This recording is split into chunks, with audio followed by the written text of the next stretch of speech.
I observed that my friend's clumsy boyfriend is purposely hurting her, but what I discovered made me boil in anger. So my friend Kay has been dating Andrew for almost a year now. Honestly, until these last months, I liked them together, and he has assimilated into our friend group really well. He's been easy to talk to, and I thought he could be the perfect match to Kay. In the beginning, Andrew has always been known for being clumsy, occasionally spilling on himself, tripping, and sometimes just being an overall goof. We joked he was the poster child of an HBO. It started with a simple mistake. Andrew spilled wine on Kay's outfit. He seemed so apologetic and genuinely sorry. Then, a couple of days later at a potluck, Andrew bumped into Kay while she was bringing out a salad bowl, causing it to fall on her foot and give her a pretty nasty bruise. Again, apologetic, but this time it just rubbed me the wrong way. The way he had bumped into her seemed awkward. Then there were just more of these accidents, like ripping a dress when he was falling and trying to catch his balance, dropping a bowl of chocolate ice cream on her shoes, and spilling an ashtray that landed all over her hair. All of this just gave me a weird feeling. Why does it feel like his clumsiness is worsening? Recently, we were having a movie night. Kay was sitting on the floor, and I had gotten up from the couch to get some more popcorn when I saw Andrew walking over with hot tea.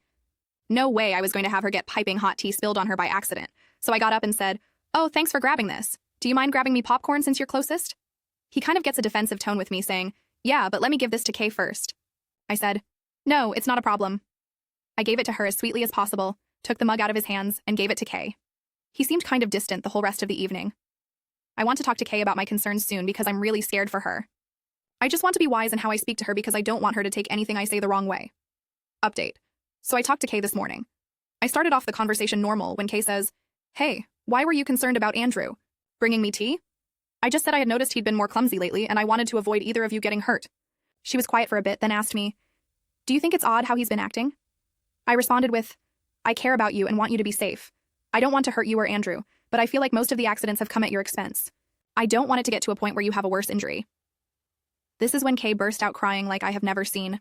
After composing herself enough to talk, she says she's been so suspicious of how these accidents have been centered around her and how validating it was to have someone feel the same way. It's been causing her a lot of anxiety, and she felt so relieved when I took the teacup away from him. She has tried to suggest to Andrew that he should go to a doctor, but he just says he's perfectly fine. Kay is not confrontational, so she just drops it. She said that Sarah, our other friend, Andrew, and she had been hanging out together recently. During the conversation, Andrew and Sarah started joking about Kay being a battered wife. How ridiculous the idea would be if Andrew was really abusing her, and some really dark jokes like she was crazy to think that these accidents might have been on purpose. Also, they had said some things about me that made her so upset she couldn't even tell me. Kay said she's felt trapped living with him and how he's intertwined in our group. She felt like she needed to wait to have proof he was faking it to make it worth a bunch of drama. I feel horrible that she's felt so alone in this. I was pretty blunt and just asked, "Do you still love him?" She responded, "I don't. I think I don't even like him anymore."